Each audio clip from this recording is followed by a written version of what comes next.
የኢትዮጵያን ቸርነት የኢትዮጵያን አስራት የተጎናጸፈች የዓለም እመቤት ድንግል ማርያም እናታችን ቅድስት ማርያም ጥላችን አዛኛችን ትድረስልን። አሁንም ቅጠል እየቆረጡ የሚጥሉት መስለው የተሰለፉት በቤተ ክርስቲያን የሚመነትፉት እነዚህ ሁሉ ችግረኞች አቅማቸውን አውቀው ወደ ንስሐ ቢመለሱ ምኞቴ ነው። ይጥፉ ካልኩኝ የሚጠፋው ብዙ ነውና። በስመ አብ ወወልድ ወመንፈስ ቅዱስ አሐዱ አምላክ። ቅድመ ዓለም በሃለት ማእከለ ዓለም ተመግቦት ድኅረ ዓለም ጸንቶ በመገኘት ዓለምን በማሳለፍ ጻድቃንን በማትረፍ ምስጋና የባህሪ ገንዘቡ የሆነ ኢየሱስ ክርስቶስ ሆይ አብ ለወልድ ለመንፈስ ቅዱስ ልባቸው፣ ወልድ ለአብ ለመንፈስ ቅዱስ ቃላቸው፣ መንፈስ ቅዱስ ለአብ ለወልድ ሕይወታቸው መሆኑን አንስተን አውስተን እንናገራለን።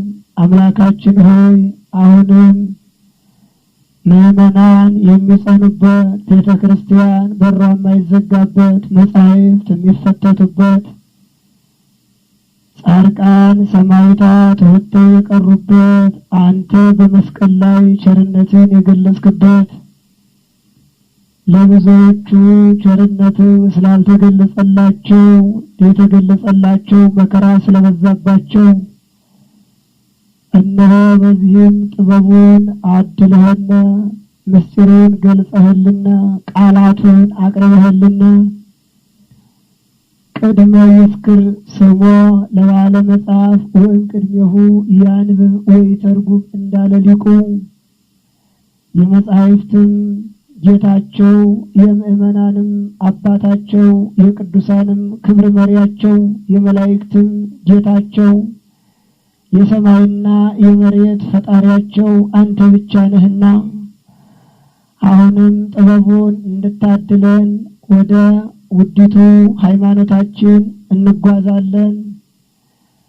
እምነት መቼ ተነገረ፣ ክህደት መቼ ተጀመረ በሚል ቃል እነሳለሁኝ። እነሆ በወልድ ውሉድ በክርስቶስ ክርስቲያን የተሰኛችው ያለ ቤተ ክርስቲያን መሰብሰቢያ ያለ ወንጌል መታረቂያ ያለ ሥጋ ወደሙ መጽደቂያ ያለ ካህናት መካሪ ያለ ተዋሕዶ እምነት ፊት አውራሪ የሌላችሁ ምእመናን እግዚአብሔር ለእናንተም ሰምቶ መረዳቱን ጠይቆ ማወቁን አውቆ መጠንቀቁን እንዲገልጽላችሁ ለእኛም ወጥቶ መቅረቱን ጸንቶ መገኘትን ጨምሮ እንዲያድለን እድሜና ጤና ጥበብና ትዕግስት የሚያድል ፈጣሪያችን እየለመነ እየተማጸነ ድንግል ማርያምን ስንቅ ጠበቃ ዋስ ይዘን ቃሉን እንነጋገራለን። ከዚህ በመቀጠል በዛሬው ዕለት የሰው ልጅ ውሃ እንደበላው መሬት እየተቸረቸረ ያለቀበት ሰዓት ስለሆነ በስጋው በሽታ ይጎረጉረዋል። በእምነቱ ጥርጥር ሰባኪ አታላይ እየናደ ይጨርሰዋል። እነሆ ቸርነቱ የማያልቅ አምላካችን ነፋሳት ነፈሱ፣ ውሃዎች ፈሰሱ። ያለ መሰረት የተሰራውን ቤት ነቅለው ጣሉት። ከስሩ መሰረት የለውምና ከላይም ጉልላቱ የጠበቀ አይደለምና ከጎንም ግድግዳው የተስተካከለ አይደለምና የሚል አምላካዊ ቃል አለና ከዚህ በመቀጠል ጌታችን ኢየሱስ ክርስቶስ ሰባቱን ጥበባት እንዳስቀመጠ ከሰባቱ ጥበባት ውስጥ አንድ ምስጢር እንደሰጠ እንጠቅሳለን። በዚያን ጊዜ ከዕለተ እሁድ የመጀመሪያይቱ ጥበብ እሷ ስትሆን እሁድ ማለት አንድ ሲሆን 8 ፍጥረታት ተፈጥረዋል። ሰባቱን ትተን 8ኛውን ፍጥረት እናነሳለን። 8ኛው ፍጥረት የመላእክት ደረጃ ነውና መላእክት በዚህን ጊዜ ተፈጥረው ጨለማ ጋርዷቸዋል፣ አምላካቸው አልተገለጸላቸውምና ነው። ከዚህ በኋላ መላእክትን በሙሉ ጨለማ ጋረዳቸው፣ ሸፈናቸው። ብርሃን ገና አልተፈጠረም ነበርና መላእክት የተፈጠሩት በዕለተ እሁድ፣ ብርሃናት የተፈጠሩት በዕለተ ረቡዕ በአራተኛው ቀን ይራራቃልና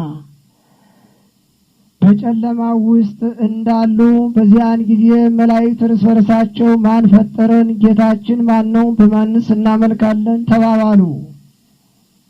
ተፈጥሮ ሞትን ተወልዶ ርስትን መጠየቅ መረዳት ያስፈልጋልና ትምክህተኛው ወይም ጠላት ትዕቢተኛው ሰይጣን መልአክም ይህን ቃል ሰምቶ ግራ ቀኝ ቢመለከት ከሌሎቹ የእሱ ማዕረግ በልጦ ስለተገኘ እነሆ አምላካችሁና ፈጣሪያችሁ ገዣችሁም እኔ ነኝ ሲል በድፍረት ተናገረ።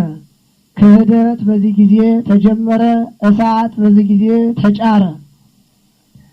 መጀመሪያ ይሁኖ እያለ ከሃዲያንም አባታቸውን መሳወሳጃቸውን ጠሪያቸውን መራጫቸውን አቅላጫቸውን አስታጣቂያቸውን እንዲያውቁት ክህደት እምነት የተጀመረው በዚህ ሲሆን ዲያብሎስ ሥላሴን ከማመን ተገንጥሎ ወጣ፣ ራሱ በትዕቢት መጣ። በዚህን ጊዜ ኃያሉ መልአክ ተራ መልአክ ያለ አይደለ ኃያል መልአክ የሆነ የብርሃን መልአክ ቅዱስ ገብርኤል ተነስቶ ከመካከላቸው እናንተ የመላእክት ማህበር ሆይ አምላካችንን እስክናውቀው ወይም እስክናገኘው ድረስ እስከምናገኘው ድረስ በእምነታችን ጸንተን መቆየት አለብን እንጂ በዚህ በሐሰተኛ በተንኮለኛ መልአክ አነጋገር ተወናብዳችሁ እንዳታምኑ ሲል በታላቅ ቃል አሰምቶ ተናገረ።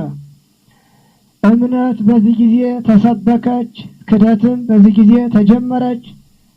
ቅዱስ ገብርኤል በዚህ አነጋገሩ ሰባኪ ሃይማኖት የሚባል ቅጽል የመጀመሪያ ትምህርት ሀብተ ሲመት ተሰጥቶታል። በኋላ ዘመን መጥቶ ድንግል ማርያምን ያህል ርስት ለማስገኘት ያስቻለ ብስራቱ እስከሚገለጥ ድረስ በዚያም ወልደ እግዚአብሔር የሚለውን ቅጽል ተሰጥቶታል። ሌሎቹ መላእክት ይህን አላገኙም፣ እሱ ብቻ ይህን ተሰጥቶታል። የውዲቱ ሃይማኖት መጀመሪያ ሰባኪዋ እሱ ስለሆነ ምእመናን እግዚአብሔር ይችን ትይዛላችሁ፣ የዲያብሎስ የግብር ልጆች ይችን ትከተላላችሁ፣ ለሁለታችሁም ምንጩ ይኸውላችሁ። ከዚህ ላይ እንግዲህ የሳጥናኤልንና የቅዱስ ገብርኤልን ጽናትና ውድቀት በዚህው እጓዛለሁኝ።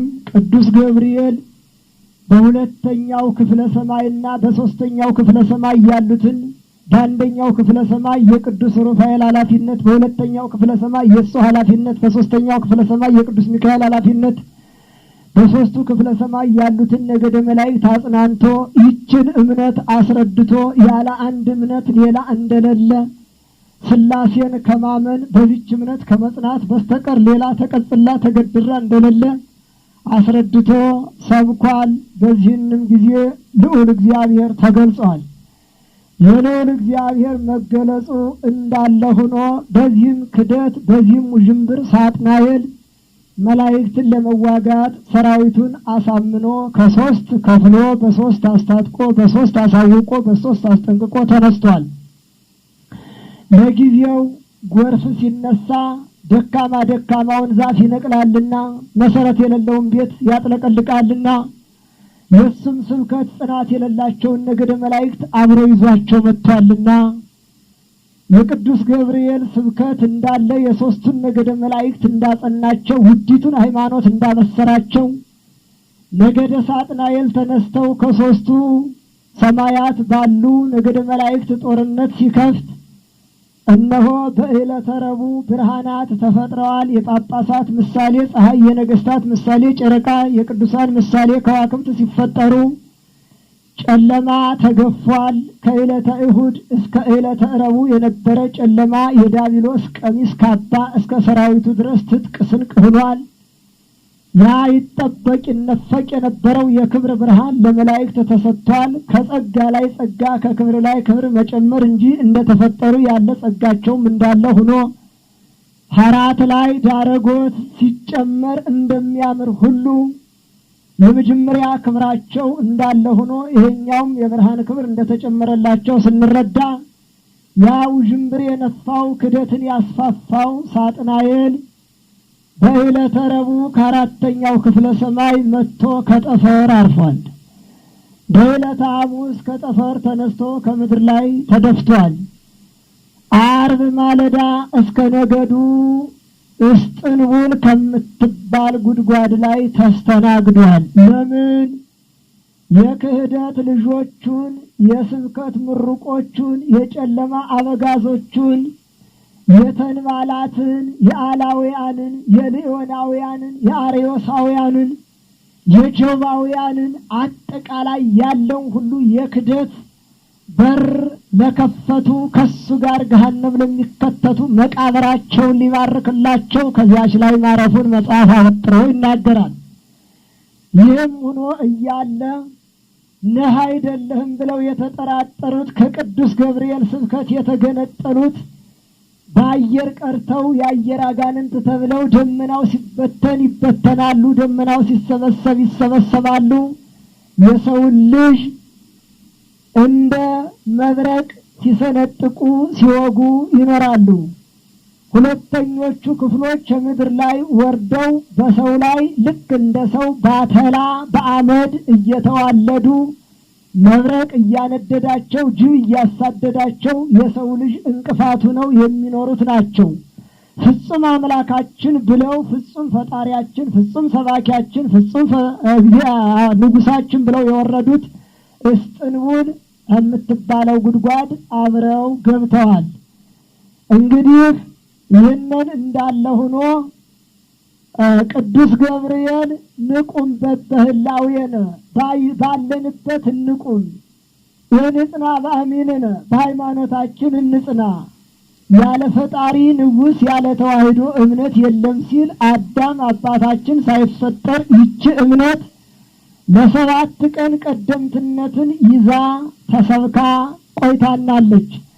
ቅዱስ ገብርኤልም ይችን እምነት ይዞ 22ቱን አሌፋት እንዲጸልዩበት 40ውን ቀን እንዲጾሙበት ይችን እምነት እንዲጸኑባት አዳምና ሔዋን ገነት እንዳሉ 7 ዓመት ተመላልሶ ሰብኮ አሳውቋቸዋል። አባታችን አዳምን ቢሳሳትም ተስፋ ያልቆረጠባት ቀልጦ ያልቀረባት ወደ እግዚአብሔር አልቅሶ 5500 ዘመን የታረቀባት ውዲቱ ሃይማኖት ይህች ብቻ ናት። ምእመናን እንዳትሳሳቱ።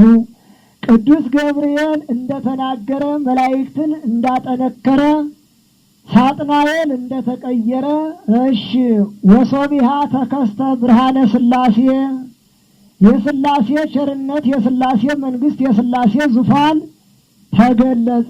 እንዘይጸውዕ መንበረ ኪሩቤል ወሱራፌል ይላል ቃሉ። ኪሩቤልና ሱራፌል ዙፋኑን እንደተሸከሙ 24ቱ ሊቃነ መላእክት መንበሩን እያጠኑ አጋዕዝተ ዓለም ሥላሴ በቸርነት ተገለጹ። አሁንም ምእመናን ከጸናችሁ መከራ ቢመጣባችሁ ወዲያና ወዲህ ማለቱ ካላጥለቀለቃችሁ ይሄ የሻንጣው ስብከት ገደል ካልከተታችሁ እግዚአብሔር ጥሩ አስተማሪ እስከሚሰጣችሁ ከመጻሕፍት እስከሚያዋድዳችሁ ድረስ በያላችሁበት ጸንታችሁ ልትቆሙ ይገባል እንጂ ማንም አፉ በከፈተ ቁጥር አፉን በከፈተ ሻንጣውን ባካተተ ጥቅሱን ባነካከተ ቁጥር እንደ ዝንብ በየሁሉ አንደበት ልትገቡና ልትቀልጡ አይገባችሁም። ይህንም ሲያስመለክት ቅዱስ ጳውሎስ እንዲህ ይላል፣ ሃይማኖት ሰጥይት ይእቲ ለእንተ ይሴፋዋ አለ። ማለት ምን መሰላችሁ? ሃይማኖትን ተስፋ ለሚያደርጋት ሁሉ የታመነች የተረዳች የጎላች የረቀቀች ናት አለ። የረቀቀች እስከሚሰሯት የጎላች ክብር ማሰጠቷን አንድም ለምእመናን የመንግስተ ሰማይ መውረሻ ከክርስቶስ ፊት መድረሻ መሆኗን ሲያስረዳ ተስፋንም ምግባርንም አጥንታ ይዛ የምታገናኝ ስለሆነች የረቀቀውን የምታጎላ የራቀውን የምታቀርብ ከመንግስተ ሰማይ የምታስመዘግብ በረከሰው ዓለም የማታንገበግብ መሆኗን ሲያስረዳ ሃይማኖት ጥይቅት ይእቲ ሃይማኖት ሁሉ ወይም ሌላው በየጊዜው እየደረሰ የተወለደው እንደ ዘመኑ በሽታም ድንገት የመጣው እንደው ነቀርሳው ኪንታሮቱ እየተባለ እንደሚወራው ያለው ሁሉ ቢፈቀድሮ ሃይማኖት ጥይቅት ይእቲ ባላለ ነበር። ሃይማኖታውያን ብሎ ባለዛ ነበር። ቅዱስ ገብርኤልም አንዲት መሆኗን፣ ቅዱስ ጳውሎስም አንዲት መሆኗን፣ ነቢያትም አንዲት መሆኗን፣ ክርስቶስም አንዲት መሆኗን፣ ሰማዕታት ሐዋርያትም አንዲት መሆኗን በብዙ ቃል ሰፋ አድርገው ጽፈው አስተላልፈዋል።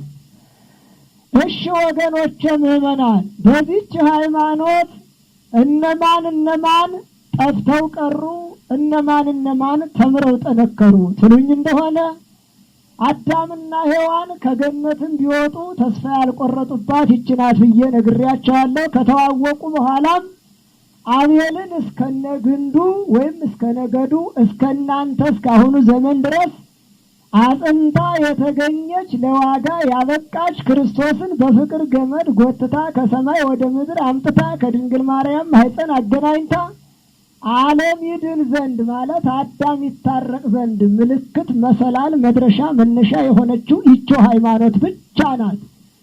ይህ እንዳለ ይሆንና እንግዲህ በሰባት ካት ደቂቀ ቃየል ጠፍተዋል። እህሳ እዚህ ላይ እያስተዋላችሁ እንድትሄዱ ትምህርት የተጀመረው ወይም ስብከት የተጀመረው በአዳምና በሔዋን ቅዱስ ገብርኤል ዛሬ ብዙዎቹ ሰባክያን ጠቅለል አድርገው የሚናገሩት 2 እና 3 ከሆናችሁበት እኔ እገኛለሁ ይላል አምላካዊ ቃሉ ይላሉ። እንዲህ የሚሉት ሰሚ ሲያጡ ነው። መጻሕፍት ግን እንዲህ አይሉም። 1 እና 2 የተባሉ አዳምና ሔዋን፣ 3 የተባለ ቅዱስ ገብርኤል ለምን ይችን ሃይማኖት ይዞ መጥቶ ሊሰብክ ተልኳልና። 4ኛ በዚች ሃይማኖት ላይ የተገኘው የተገለጸው ክርስቶስ ጽኑ በርቱ ብሎ በቅዱስ ገብርኤል አንደበት አስተምሯቸዋልና ዛሬ ምዕመናንን በእምነታቸው ጸንተው ምግባር ሰርተው በተስፋ በርትተው ቢገኙ ይችን አጽንቶ ለተገኘ ሰውነት በስጋ ረድኤትን፣ በነፍስ ድህነትን፣ በሀብት በረከትን፣ በኑሮ ላይ ጤንነትን አድላለሁ ሲል ፈጣሪ እንዲህ አድርጎ ተናግሯል።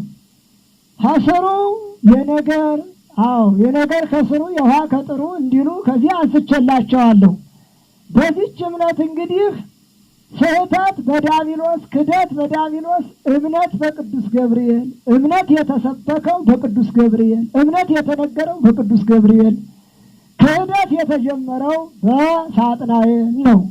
ትናንት የመጣ አይምሰላችሁ። ሰባኪው ሁሉ ወይም አውቂው ወይም አታላዩ ወይም ደላዩ ወይም ወያላው ወይም ፈዳላው ትናንትና የመጣ ሳይሆን የግብር አባቱን ዳቢሎስን ተከትሎ ጨለማ ለመልበስ ስለፈለገ አንድም ሰርቶ መብላት ያስጠላው ቅልውጥ ያስፈለገው ሁሉ መስሎ እንደ ድርጅት፣ እንደ ሞግዚት፣ እንደ ኤግዚቢሽን ሲጋራ እያጤሰ ጫት እየከሰከሰ የፈለሰፈው ድርጅት እንጂ በእግዚአብሔር ቸርነት በቅዱስ ገብርኤል አንደበት የተሰበከችው ሃይማኖት ምንም ጊዜ አንዲት ናት። ለዚች መረጃ ታገኙልኝ ዘንድ የምጨምርላችሁ ምንድን ነው ብትሉኝ የምንሞቃት ፀሐይ በጳጳሳት የተመሰለችው ቅድም ያነሳዋት በዕለተ ረቡዕ ስነ ፍጥረት አንዲት ናት። ታዲያሳ ከማን ፊት ትወጣለች? ከማን ፊት ትሞቃለች? በሁሉም ዓለም ትታያለች። ይህች ፀሐይ ካልበዛች እምነትን የሚያበዛው ከየት መጣ? እምነትን የሚያሰፋው ከየት መጣ? የሰውም ልጅ እኮ ይብዛ የተባለው ከገነት ከወጣ ክብርን ካጣ በኋላ ነው። የእምነት ጋብቻ ቀርቶ ጫጉላም የለው። እንዳላችሁ ሁኑና በዚች እምነት ቅዱስ ገብርኤል አዳምንና ሔዋንን 7 ዓመትም ሰብኳል። ከላይም ወልደ እግዚአብሔር ሰባኪ ሃይማኖት ተብሎባታል። ቀጥሎም ደግሞ ሰው መብዛት ከጀመረ ኖህ 500 ዘመን በድንግልና የኖረው ለ7 ካት አስተምሯል። ይህች ሃይማኖት ናት የሰበካት። አባታችን የዋሁ በየዋህነት የታረደው ወንዝ እንደወረደ ያረፈው አቤልም መስዋዕት ያቀረበው በዚች ሃይማኖት ነው። ዛሬም ብትጾሙ፣ ብትጸልዩ፣ ብታለቅሱ፣ ብትጸጸቱ፣ ብትመለሱ፣ የበደላችሁትን ብትክሱ የምትታረቁባት ሃይማኖት ይህች ብቻ ናት። አስተማሪ በሌለበት ሰዓት የታረደው አባታችን ሞት የጀመረበት ሞት መጀመሪያ ዕጣውን ያወጣበት ጽዋውን የቀዳበት አባታችን አቤል ያቀረበው መስዋዕት መጀመሪያ በሕይወተ ሥጋው እንዳስታረቀው ሁሉ በኋላም የፈሰሰችው ደሙ በከንቱ እንዳትቀር ከእግዚአብሔር ፊት አድርሳ ለጩኸት ያበቃቻትና አቤል ሆይ ቀተለኒ ወንድሜ አቤል ገደለኝ ብላ የተካሰሰች ፍርዱን ያስጨረሰች ይህች ሃይማኖት ብቻ ነች። እንደገና ኖህም የሰበከባት ይህች ሃይማኖት ናት። ቢጠበቅባት ቢጸናባት ከንፍር ውሃ ዳነባት። የሶስቱ አባቶች መገኛ ሆነባት። በሶስት ሩካቤ ሶስት ወለደባት። አሁን ይህን ለመዘርዘር ጊዜ ሲያጥር ልለፈውና ሴምን በነገስታት ያፌትን በካህናት ካምን በምእመናን እንዲህ አድርጎ ይህን ተክቶ በውዲቱ ሃይማኖት ጸንቶ ከዚያ ሁሉ ጨለማ ተለይቶ ጸንቶ በመገኘቱ የኖህ መርከብ ተብላለት ድንግል ማርያም ቤተ ክርስቲያን ተሰርታለት ድንግል ማርያም በደመና አምሳል ተሰብካለት ውዲቱ ሃይማኖት ጸንቶባት ስለተገኘ የመጀመሪያ አባቶች ሶስተኛ ተብሎ ይጠቀሳል። የመጀመሪያው አባት ምንም ቢያጠፋ አዳም ነውና፣ ሁለተኛው አባት አቤል ነውና፣ ሶስተኛው አባት ሄኖክ ነውና፣ አራተኛው አባት ኖህ ነውና ይሄ የነበረው በሕገ ልቦና ዘመን ብቻ ነው። ወደዚህኛው ዓለም እንምጣና ከጣዖት ቤት የፈለሰው እንዳለ ሆኖ ከኢትዮጵያ ምድራችን ከክርስትና ሕይወታችን በዚህ ዘመን አገራችን ኢትዮጵያ ልዩም ክብር ነበራት። በሕገ ልቦናው በሌላ ቀን አነሳዋለሁ። አሁን በዚህች ብቻ ነው የምመጣላችሁ። መልከ ጼዴቅ የተመረጠባት ታላቁ አባት አብርሃም በቃል ኪዳን ጸንቶ ያላስተማሪ ከዘመዶቹ ተለይቶ ለመጀመሪያም ምናኔን የሚጠቅስ ነው። በኋላም የቅዱሳን አባት ሆኖ ለመገኘቱ አብርሃም ጻም ብሔርከ ወተፈለጥ ማስማዲከ አነ አወርሰከ ካለ ሀገረ ዘታውህ ዛሊበ ወማረ የተባለባት ይህች ሃይማኖት ብቻ ናት ለማለት የፈለኩት። ማርና ቅቤን ሳነሳ የሚበላ መስሏችሁ እንዳትጠፉ። ማርም የተባለው ሕገ ኦሪቱ ነው። ወተትም የተባለው ትእዛዘ ወንጌል ነው። ሌላ እንዳይመስላችሁ። እንዲህ ሲለው እግዚአብሔር ማርን በማር የተመሰለውን ኦሪትን የሚጽፉ ነቢያት፣ በወተት የተመሰለውን ወንጌልን ይዘው የሚንከራተቱ ሰማዕታት ሐዋርያት የሚነሱባትን ሕግ አስፈጽምሃለሁ፣ አጽፋለሁ፣ አሰራሃለሁ፣ አስጨርሰሃለሁ ና ወደ እኔ ከጣዖት ቤት ውጣ ብሎታል ለማለት የፈለኩት። ምንም ጨለማ ቢጠረግ ጨለማ አይጠፋምና ከወዲያኛው ቃየል ማፍረሱን አንስቼላቸዋለሁ። በሕገ ኦሪቱ ደግሞ የመጀመሪያውን እሳት በሶስተኛው ቁጥር ካሴት አኑሬላቸዋለሁ። ዛሬ በኢራንና በኢራቅ ያለው ደምም ያልደረቀው ከዚያ የተጫረ ሲሆን ሴሩ ወለዶ ለናኮር፣ ናኮር ወለዶ ለታራ፣ ታራ ወለዶ ለአብርሃም ብዬ ላንሳላችሁና ሴሩ የመጀመሪያው ከሃዲ ነው። እሱም የወለደው ናኮርን ነው። ናኮር የወለደው ታራን ነው። ታራ የወለደው አብርሃምን ነው። ከጣዖት ቤት ፈልሶ እምከርሰ ኃጥአን ይወፅኡ ጻድቃን ብዬ ጠቅስላቸዋለሁ። ከጨለማ ቤት ከኃጥአን አጽም ወይም ሕይወት ወይም አካል አብራክ ጻድቃን ይወጣሉ። አብርሃም ወጥቷል። ጌታችንም በዚህ ኪዳን እንዲህ ይላል፣ በዘርከ ይትባረኩ አሕዛበ ምድር ብሎታል አብርሃምን። የአብርሃም ቃል ኪዳን ይሄ ነው። አንተ አብራክ በሚገኙት ቅዱሳን ዓለም ይድናል ማለቱ ነው። ግን የቅዱሳን መነሻ መድረሻ እሱን ይምረጠው እንጂ ወላዲተ አምላክን ሲያይ ነው። በእሱ አብራክ ተቀርጻለችና። ይሁንም እንጂ ለወላዲተ አምላክ መገኘትም ለአብርሃም ተመርጦ መውጣትም ለነቢያትም ትንቢት መጻፍም ታሪክ ማትረፍም መነሻ መድረሻ የሆነችው ውዲቱ ሃይማኖታችን ናት።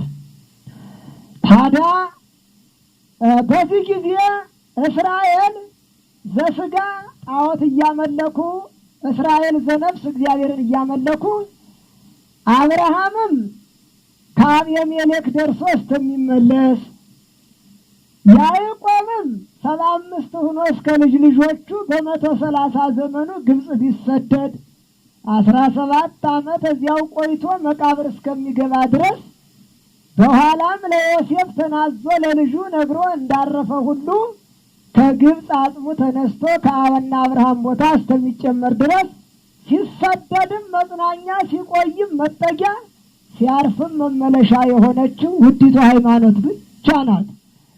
አብርሃም እምነቱ ነው ተቆጠረለት በፀሐይ ነው እንግዲህ ከፈጣሪው ጋር የተገናኘ ለምን ፀሐይ ጽድቅ ኢየሱስ ክርስቶስ መሆኑ ተገልጾለት ነው።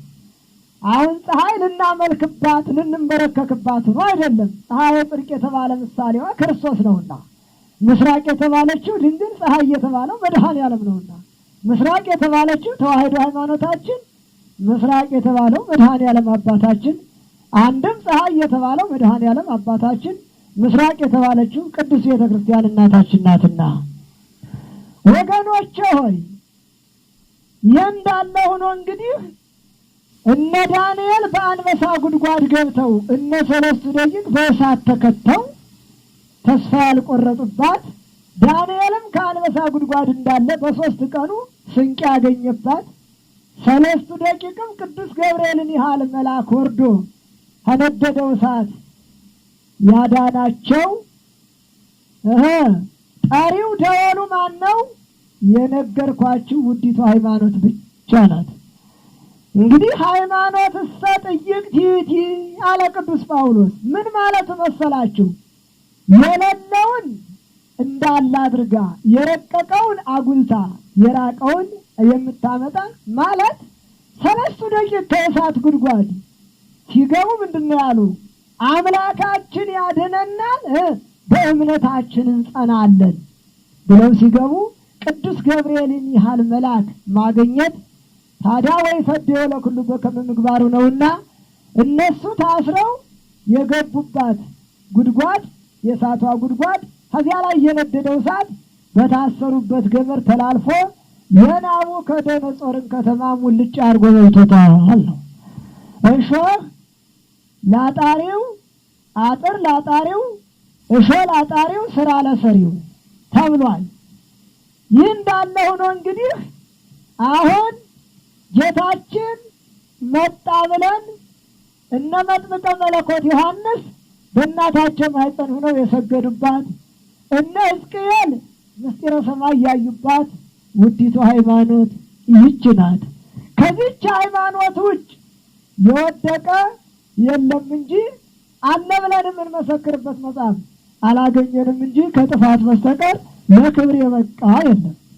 በዚህች ሃይማኖት ግን እንኳን የተሰደደ የታረደ እንኳን የተሰየፈ ለክብር የበቃ ቀርቶ ያመነም የጸናም በአባቶች እግር ሄዶ እግራቸውን ያጠበ ገድላቸውንም የሰማ ሁሉ ይድናልና። አዎ እምነት ምንድን ነው?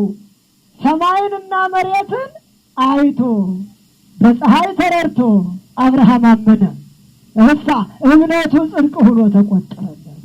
ሆነው እንግዲህ ምግባርማ ሲሰደድ ተስፋ ለመቁረጡ ዛሬ ታዲያ እኔና እናንተ ምን ስደት መጥቶብን ነው በየኩሽና ቤቱ የምንሄደው ብንል ይቅርታ አድርጎልኝ ምንጊዜም የሰው ልጅ አሁን ስናገረው የትኛውን እንያዘው በየትኛው እንጓዝ ለምትሉት ምናልባት ይገባችሁ ብዬ እንጂ ሲያጎርሱት የሚተፋ ሲያስተምሩት የሚጠፋ መብዛቱን መገኘቱን መፍላቱን ዘንግቻው አይደለም። እንግዲያስ ቅድስት ቤተ ክርስቲያን ስለ ተዋሕዶ እምነት በዚህችም እምነት ስለ ክብር በቅቶ መገኘት ምእመናን እንግዳ ተቀብለው ቅዱሳን በበረሃ ተጥለው ወጥተው ወርደው እንደ ሽንኩርት ተከትፈው እንደ ጎመን ተቀርድደው ለክብር የበቁባት ሃይማኖት ሳትነገር ሳትሰበክ ቀርቶ አይደለም። ታዲያ ይህ እንዳለ ሆኖ ክርስቶስ መጥቶ ተወለደ። አዲስ አይደለም። የማይቀበሉት ባይቀበሉትም ከዚያ ወዲህ ግን 15 ድርጅት ተፈጥሯል። ይህንንም ዘርዝሬላችኋለሁ። አንዱን የሚያሳዝናችሁ ልንገራችሁ። አድቬንቲስት የሚባል የመጀመሪያ ድርጅት አለ። ከምን የተነሳ መሰላችሁ? በዕለተ ዓርብ አምላክን በምስማር መተው በድጅኖ ቀጥቅጠው ግንድ አሸክመው ድሪቶ አልብሰው እንባውን አስፈስሰው ወዙን አስጠፍጥፈው ያንን ሁሉ ገርፈው አጠቃላይ በጅራፉ 6666 በጥፊው በዱላው በላዩ በታቹ አቀበቱን ሲያወጡት ቁልቁለቱን ሲያዳፉት 90,000 ግርፋት የገረፉት አምላክ በልጆቻችሁ ማህፀን ሕግ እንዳይገኝባቸው የእርግማኑ ደም እስከ ዕለተ ሞታችሁ በነፍሳችሁ ቄሳር እንደ ሰም አቅልጦ እንደ ገል ቀጥቅጦ ይግዛችሁ፣ በነፍሳችሁ ዲያብሎስ እንደ ጉማትኖ እንደ ጢሳብኖ ያውድማችሁ የተባሉት አድቬንቲስቶች ጊዜ ሰጥቷቸው እንዳሁኑ ቀደም ሲል አንድ ባለ ጊዜ አገር ለጋራ ብሎ ሲያውጅላቸው በዛን ጊዜ ኢትዮጵያን እጅ ያደረጉ 26 ቦታ ላይ ተጠግተው ይኖራሉ። የሚገርማቸው አንዱን ከሆሳዕና እስከ ትንሣኤ ፋሲካቸው፣ ከትንሣኤ እስከ ዳግማ ትንሣኤ ልቅሷቸው። እንዴት በሉኝ? ከሆሳዕና እስከ ትንሣኤ የተደሰቱት እንደተሰቀለ የማይወርድ እንደተቀበረ የማይነሳ መስሏቸው። የሁሉ ችግር ለምን መጣ?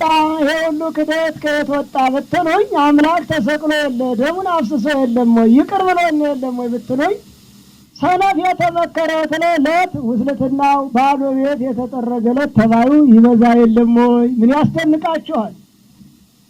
እንኪያስ አንደዚህ ወደ እምነት አንድ ጊዜ ወደ ክደት የሚመላለሱት እነማን ናቸው?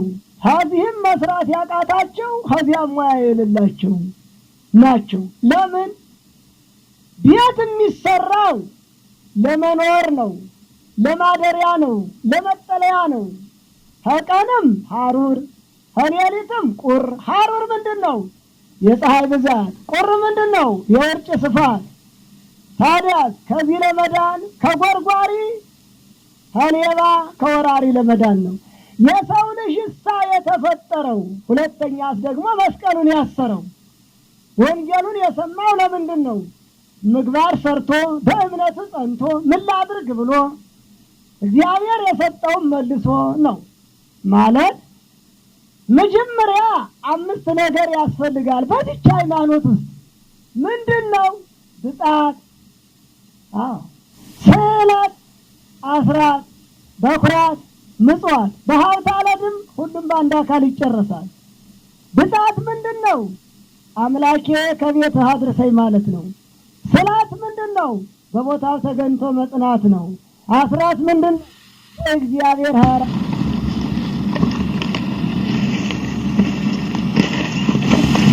በኩራት ምንድን ነው? የሃይማኖት አባቶችን፣ እናቶችን፣ አረጋውያን፣ ሽማግሌዎችን፣ ባልቴቶችን አቅም በፈቀደ ማገልገል፣ ምርቃን መቀበል ነው። ምጽዋትሳ እምነትም ባይኖራቸው ጊዜ ለጣላቸው አገልግሎት ለሚያስፈልጋቸው ምድራዊ በረከት ለሁሉም ይሰጣልና። ለምን? እግዚአብሔር ዝናብን ለኃጥአንም ለጻድቃንም ያዘንባልና። እንዲያውም ልንገራችሁ፣ እንኳን መንግስተ ሰማይ ለመግባት ገሃነመ እሳት ለመግባት እንኳን ሰነፍ አይገባም። 24 ሰዓት ሙሉ ሰክሮ ተፍቶ የሰው ሀብት ጎትቶ እንቅፋት ተመቶ ራቁትን ወጥቶ የተመለሰ ዶሮ መስሎ ዛሬ ታወታላችሁ ትውልዱን ይጓዛል። ለምንድን ነው? የቀረው መከራኛን ይጨርሰን ነው። ይኸው እንግዲያስ ኃጢአት ሲያስቡትም ይዘገንናል፣ ሲፈጸምም ይከብዳል። ለምን? ስርቆትም ቢያስቡት ዱላ አለ፣ እንቅፋት አለ። ስርቆት ዝሙትም ቢያስቡት በሽታ አለ። ስካርም መጠጥም ቢያስቡት ሰክሮ መጥፋት አለ። ጽድቅሳ ይሄ ሁሉም የለም። ራቁትንም መዱ ለብሶም መዱ ዙሮ ማየት እንኳን የለም። ለምን? የጽድቅ መንገዱ የእምነተ ጉዞው የቀና ነውና። በጨለማ ታዲያ ኃጥአን ሲዘፍኑ ሲሰስኑ ያድራሉ። ጻድቃንሳ ምእመናን ሲያለቅሱ፣ ጻድቃንሳ መንግሥተ ሰማይ ሲወጡ፣ ስለ ዓለም ሲጨነቁ ምእመናንን በጸሎት ሲለውጡ ይገኛሉ። ለምን? የእምነት ውጤቱ መልካም ስራ ነውና። አንድም ስለ እምነት ተጠንቀቁ እንዳይሰርቋችሁ። ዛሬ ልብሳችሁን በተገፈፈ ልብስ ይተካል፣ ግን ቅጠሉ እየረገፈ አልቋል። ቅጠል የሌለው ግንድ ምን ይሆናል? እጅ የሌለው አጨብጫቢ ይሆናል። ልጆቻችሁ ሄደው አለቁ። ምእመናን አንድ ችግር አለባችሁ። ብር ስትሉ ልጆቻችሁን አጣችሁ። ታዲያ ከሃዲያን ሲገቡ መናፍቃን ሲጠጉ እንደ እባብ ይለሰልሳሉ፣ ከጤፍ ዶቄትም በጣም ይልማሉ። ለእናንተ ብር ያስታቅፋሉ፣ ልጆቻችሁን እየሰለቡ ይጨርሳሉ። ይህንንም አወቁልኝ። ዛሬ ግን አንድ ችግር አለ። አባቶች አሉ፣ እኛ ብቻ ነን፣ እኛን ጠይቁ አባቶችን ናቁ የሚባል በሽታ መጥቷል። ለመሆኑ እና መልአከ ብርሃን አድማሱ እነ መርሆ ምስጢራት ይትባረክ መርሻ እነ መምህር ስምረት አብ ስንቶቹ አባቶች የሰበኩባትን ዛሬ ሽምጥጥ አድርጎ አባቶችን የሚከድ እምነት ይመስላችኋል? ውንብድና። ባሕታውያን የሉም፣ ሰባክያን የሉም፣ ያለኛ ሰው የለም የተባለ በሽታ አለላችሁ። ያንን እንኳን አልተከተላችሁት አይበሏችሁም። በየመንገዱ እንደ መብራት ግንድ ካልተገተራችሁ አይነዷችሁም፣ አያታልሏችሁም። በየቤታችሁ ሳይሆን በየልባችሁ የመጡ በሽተኞች ስላሉ እንዳትቀልጡ። እንነጋገራ። ባሕታውያን ምን ነው? እነ ባሕታዊ ገብረ ጊዮርጊስን እንርሳቸው እንዴ? እነ አባ ወልደ ትንሣኤን እንተዋቸው እንዴ? እነ እምዬ ጎርጎርዮስን አናነሳም እንዴ? ታሪካቸው ሕያው አይደለም? መጽሐፋቸው ሕይወት አይደለም? የሚያስተምራቸው አታችሁ ነው የምትንጓለሉት? አዎ ታዲያሳ እንዲህ ያሉ ቅዱሳን አባቶች የረገሙትም ተረግሞ የመረቁትም ተመርቆ እስከዚህ ድረስ አለ። ምን ነው ዛሬ የኢትዮጵያ ሰዎች ቀባሪ የሌለው ሬሳ መሰሉ? ምን ነው ዛሬ የተዋህዶ ልጆች መሪ የሌለው መንጋ ሆኑ? ምን ነው ዛሬ የዚች ሃይማኖት ተቆርቋሪ የነበሩት ነበርነ እያሉ ተቀየሩ? ያሳዝናል። ጸበል አልፈለቀበትም፣ ታምር አልተነገረበትም እንጂ ያለ ደማ የለም። እንኪ ሐሳብ በዚች ሃይማኖትማ ተመልከቱ። ዓለም ያልቻለውን ጠበብት የረቀቀበትን ለራሱም ግራ የተጋባበትን በሽታ እየነቀለች የምትጥለው ይህች ሃይማኖት ብቻ ናት። ጻድቃንም ይሰደዱ፣ ሰማዕታትም ይታረዱ፣ ቤተ ክርስቲያንም ትርዳ፣ ከክርስቶስም ጋር ታስታርቅ። ይህች ሃይማኖት ናት መጀመሪያ የምታዘልቅ። ተጠንቀቅ ወገኔ፣ ተጠንቀቅ። ግድ የለህም። ስማኝ፣ እጅ ቢቆረጥም እግር ቢቆረጥም ስለ ወላዲተ አምላክ ተብሎ መለመኑ አይቀርም። የሥጋ ችግር በአንዱ ሀገር ይቀረፋል፣ የእምነት ችግር ግን መቀረፊያም የለው። ታዲያሳ ዛሬ ሃይማኖታችን ይህች ናት ነው የጠየቅነው፣ የምንጠየቀው፣ የተማርነው የምናስተምረው፣ የተረዳነው የምናስረዳው ውዲቱ ሃይማኖት አንዲት ናት። አዎ ጀግኖች ሌላ ሌላ ይሉናል። የግብር አባታቸውም ሰይጣንም አልመሰከረብንም። ባይሆን በመኪና አደጋ በተለያየ መልኩ ይከታተል እንደሆነ እንጂ በውዲቱ ሃይማኖትማ አጥንትም ይመሰክራል። አዎ አባባ ጎርጎርዮስ ያሉትን እዳስሳለሁ። ልጆች ለቤተ ክርስቲያን አትለዩአቸው፣ ዕጣኑ ይሽተታቸው፣ ደወሉ ይሰማቸው፣ ወንጌሉ ይሰበክላቸው ብለዋል። ዛሬ ታዲያ መንደር ለመንደር ከማውደልደል በየዛፉ በየሜዳው በየኩሽና ቤቱ ከመንከባለል ቤተ ክርስቲያን እየሄዱ መረዳት ይሻል ነበር። እንካሰ አባቶቻችን ትላላችሁ። አባት እስከ መቼ ሊኖር ፈለጋችሁ? እንዲያውም ፊት የደረሰን ገበሬ አይቀምሰውም። እውነት የተናገረን ሰው አይወደውም። አዎ አባቶቻችን ሂደዋል።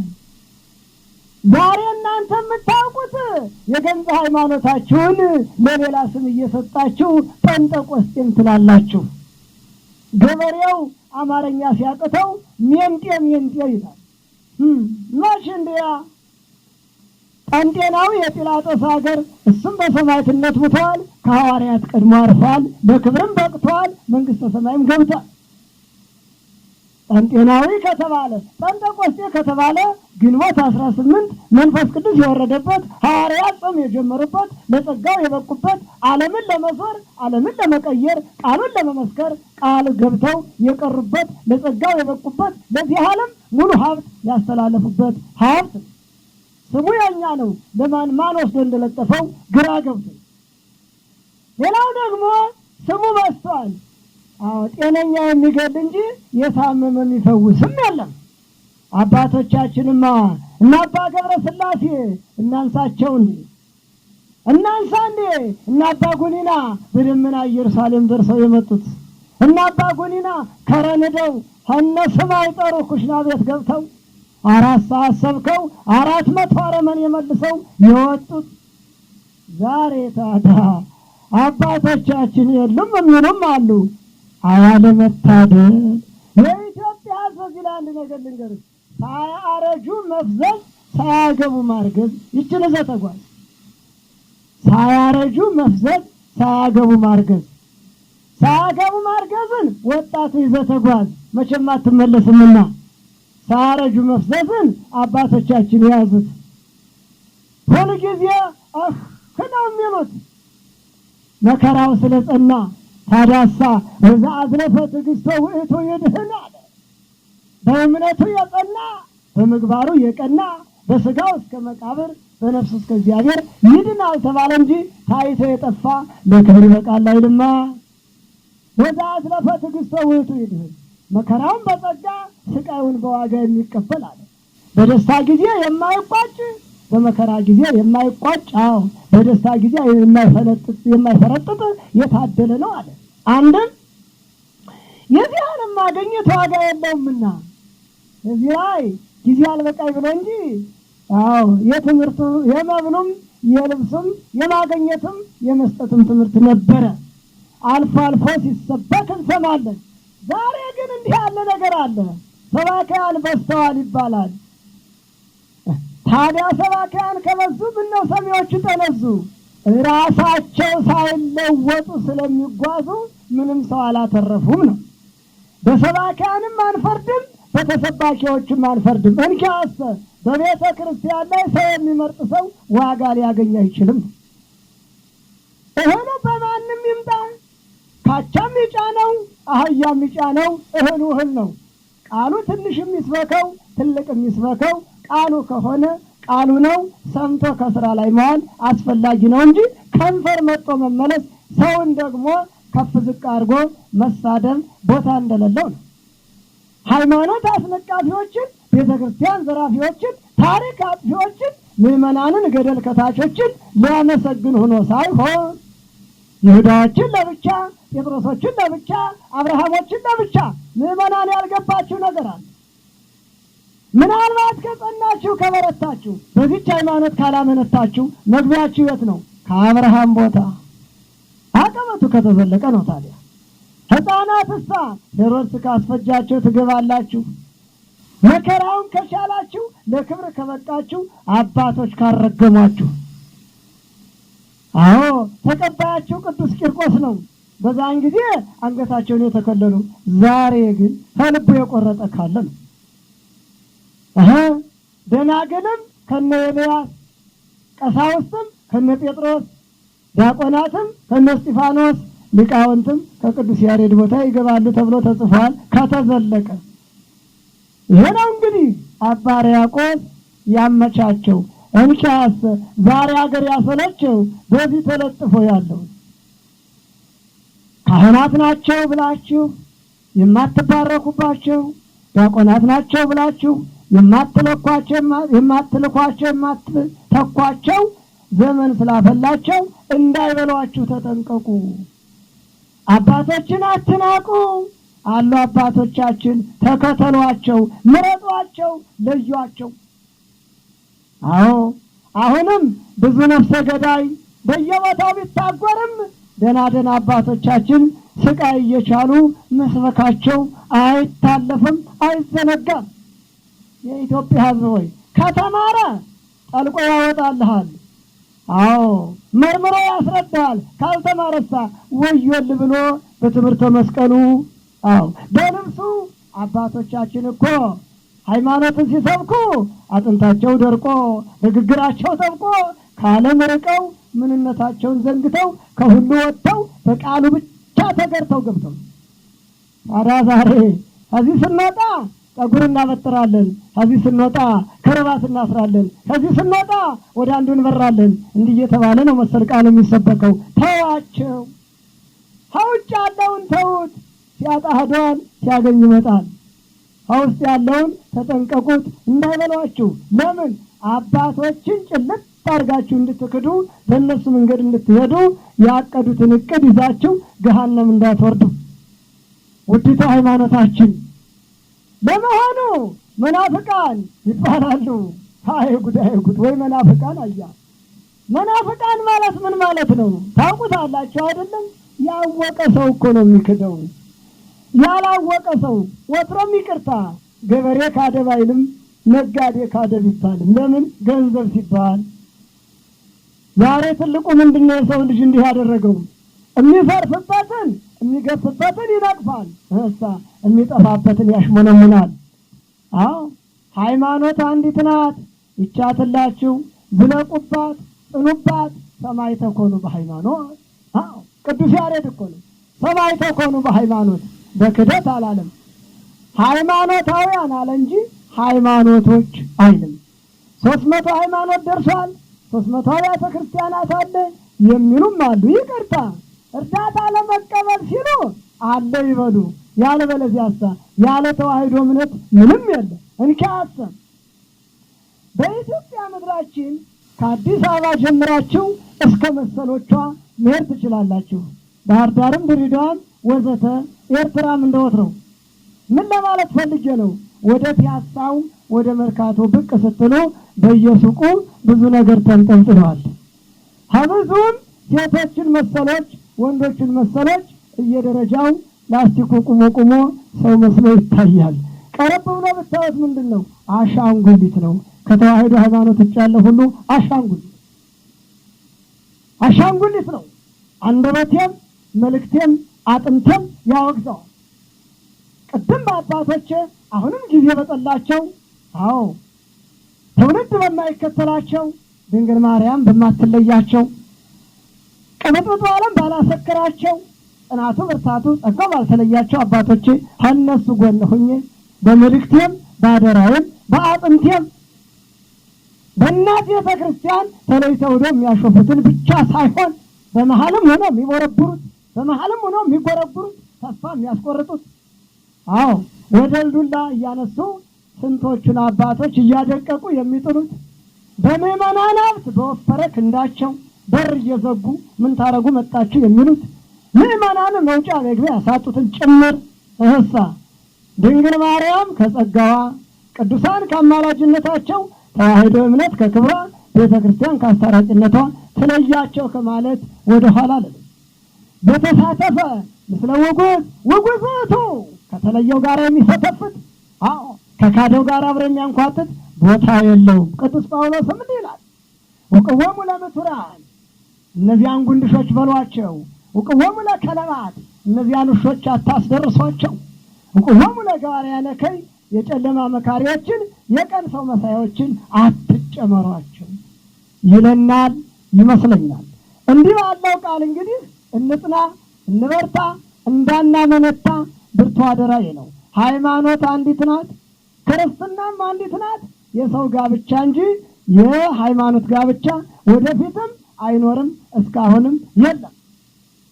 እንኪያስ አዲስ አበባ 366 ወይም ቀበሌው እንደገና ደግሞ 28 ከፍተኛው ይባላል። ይሄ የሕዝቡ መስፈሪያ ነው። ለምን የተባረከ ምድር ናትና ሁሉን ታስተናግዳለች። ቤተ ክርስቲያንም እኮ ላጣውም ለነጣውም ትሰጣለች፣ የጠገበውንም ታሰናብታለች። የአዲስ አበባ ምድር ሁሉን እንደምትችል ቤተ ክርስቲያንም ሁሉን ታስተናግዳለች። እምነት የሌላቸው ከውስጧ እየገቡ ፎቶ ቢነሱባትም ቢደንሱባትም ለፈጣሪ እንባዋን እየረጨች ማቅረቧና መክሰሷ አይታበልም። ይሄ ነገር ደግሞ ወደፊት ፍርዱን ይዞ መምጣቱ አይቀርም። አዎ ምዕመናን እንግዲህ ባላችሁበት ጽኑ። ጎርፍ ይጎርፋል። አሁንም ሌላ የበለጠ ደግሞ ክደት ይመጣል። አሁን ደግሞ ሌላ ተጨምሯል። ምንድን? ራቁትን ማደር፣ ተዘግዝቆ መጸለይ። ለምንድን ነው ተዘግዝቆ የሚጸለየው? ገሃነም የሚታየው ወደ እንጦርጦስ ነውና ነው። እሱ እንኳን አይታይም፣ እመቁም አይታወቅም። ሲኦልን ለማየት ምንም አያዳግትም። ራቁትን ማደር የሚባል አለ። እኛሳ ትምህርተ መስቀል ለብሰን ብንችል እንደሰጠነ ቋንቋ እንደገለጸልን ጥበብ፣ ባንችል ማረን ይቅር በለን። ይህች ሃይማኖት ናት የምታስታርቀን። ቅድም ነግሬያቸዋለሁ። ቅዱስ ገብርኤል የሰበካት፣ አዳም ንስሐ የገባባት፣ ኖህ ከንፍረ ውሃ የዳነባት፣ አብርሃም ከጣዖት ቤት የተለየባት፣ ዳንኤል ከአንበሳ ጉድጓድ ስንቅ ያገኘባት፣ 3 ደቂቅ የዳኑባት ብዬ አብጥቼላችኋለሁ። ክርስቶስም መጥቶ ይችን ሃይማኖት መስክሮ ሰጥቶናል። በዚች ጽኑ ብሎናል። እንድንጸና ነው። ጸንቶ መገኘት ምን ማለት ነው? አሁን አንድ ነገር አለ። እገሌ ሃይማኖትን ካደ፣ እገሌ ሃይማኖትን ትሸጠ፣ እገሊት ሃይማኖት አለወጠች የሚል ቃል አለ በእናንተ። ይህን ሁሉ ተውት፣ ልቀቁት። ቃልም አይደለም። ለምን? ለምሳሌ ዘንድሮ በሁሉ ማሰልጠኛ ተማሪው ከፈተና ወደቀ ነው የሚባለው። ለምንድን ነው ከፈተናው የሚወድቀው? ፈተናው ግን ወደቀ አይባልም፣ ተማሪው ነው የሚወድቀው። መሆኑ ማጥናት አቅቶት። ታዲያ ሰዎቹ ከሃይማኖታቸው ለምን አፈነገጡ? መጥናት አቅቷቸው፣ ጠይቆ መረዳት አቅበት ሆኖባቸው። እምነት ወደቀ አይባልም። ለዩ። ደግሞም ይቅርታ አድርጉልኝ፣ የጦም አዳሪ ልጅ የችግረኛ ልጅ ነው ለጥበብም ለትምህርትም የሚተጋ እንጂ የምሁራንና የባለጸጋ ልጅ ለፍሬ የማይበቃ። አዎ የመምህራን ልጆች ፊደል ሲቀዱ፣ የሀብታም ልጆች ሲቀልዱ፣ ሸርሙጣ ሲያሳድዱ፣ በኤድስ እየነደዱ ነው ሲሆን የሚወርዱ።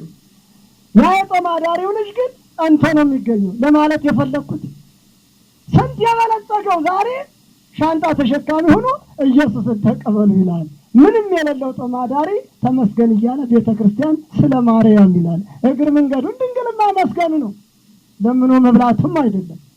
ስለዚህ መነናችሁም ታረቃችሁም ንስሐ ገባችሁም ያለ ተዋሕዶ ሃይማኖት ምንም የለም። ምዕመናን እንዳትታለሉ፣ አታላዩ በዝቷል። አባ ሆነውም መጥተዋል፣ ጠምጥመውም ተሰልፈዋል። እየአይነታችን እየግብራችን ማህበር ብትጠጡ በማህበር ገብተውባቸዋል። አዎ ገዳምን ብትሄዱ ተከትለዋችሁ ሂደዋል። ብቻ ምንድን መሰላችሁ? ደህና ተናጋሪ ካለ ቶሎ ብሎ ስሙን ማስጠፋት ነው። ለምን? ገዳማትንም ለማዘጋት ምዕመናንንም ገደል ለመክተት የታቀደ ደባ እናንተ ያላወቃችሁት። አንድ ሰው ዘርቶት ሄደ አሜከላል። አንድ ሰው ነው ዘርቶት ሄደ።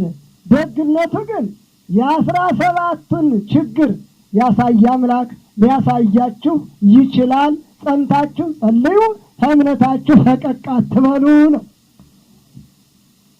እንግዲህ ዕብራውያን 11 እስከ መጨረሻ፣ ዕብራውያን 12፣ ዕብራውያን 13፣ ሁለተኛ ቆሮንቶስ 4:13፣ ማቴዎስ 7:24፣ ዮሐንስ 8 እስከ መጨረሻው፣ ዮሐንስ 10፣ ዮሐንስ 11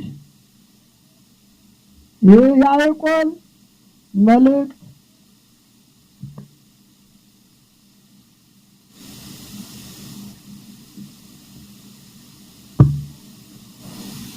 የያዕቆብ መልእክት 1፣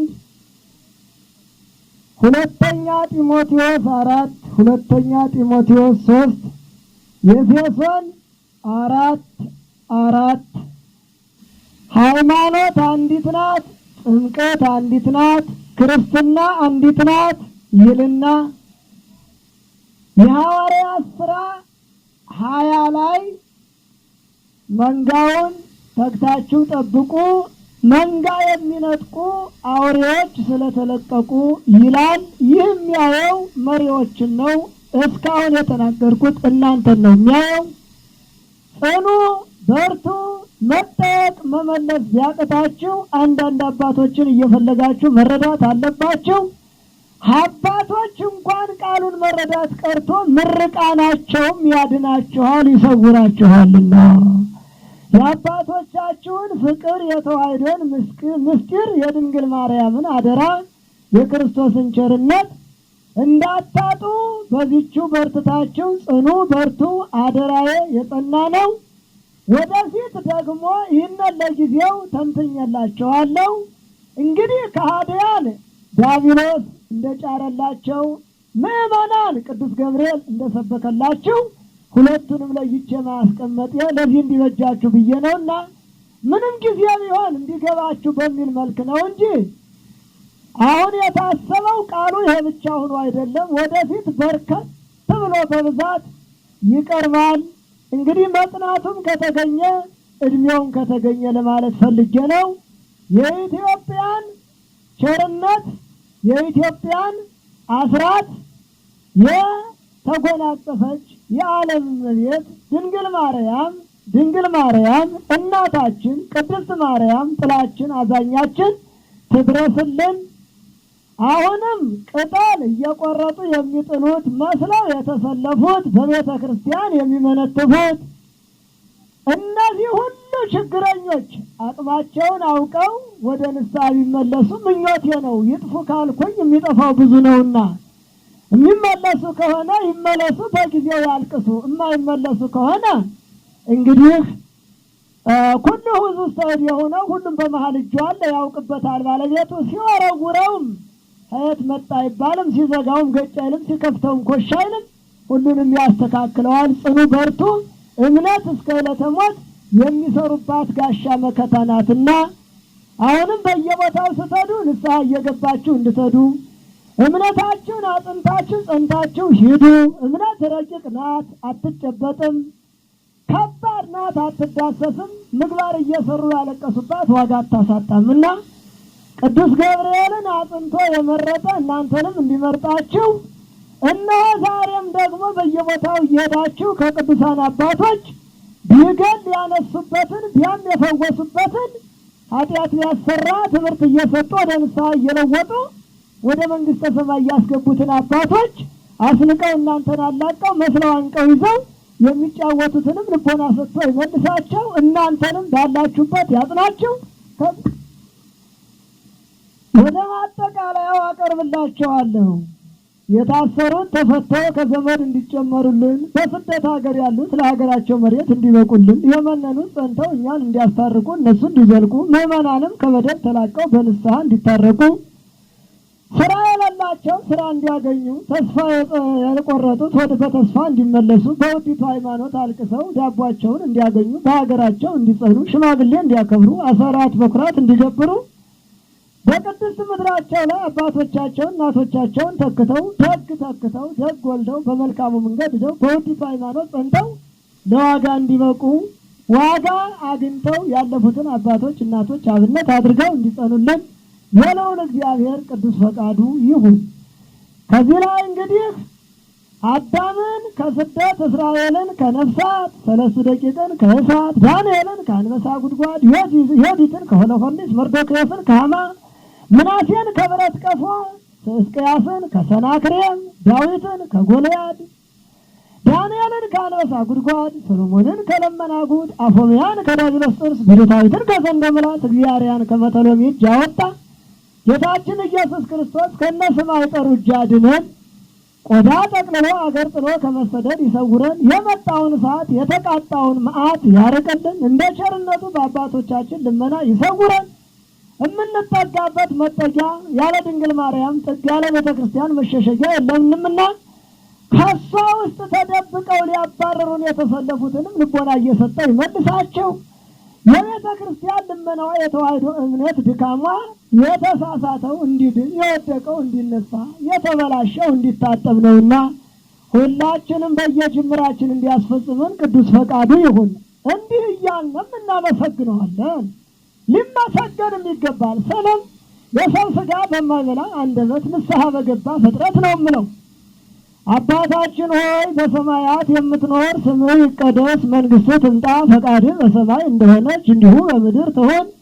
የዕለት እንጀራችን ስጠን ዛሬ፣ በደላችንን ይቅር በለን እኛም የበደሉንን ይቅር እንደምንል፣ አቤቱ ወደ ፈተናም አታግባን ከክፉ ሁሉ አድነን እንጂ ይህች መንግሥት ያንተ ናትና ኃይል፣ ክብር፣ ምስጋና፣ ጌትነት ለዘላለሙ አሜን።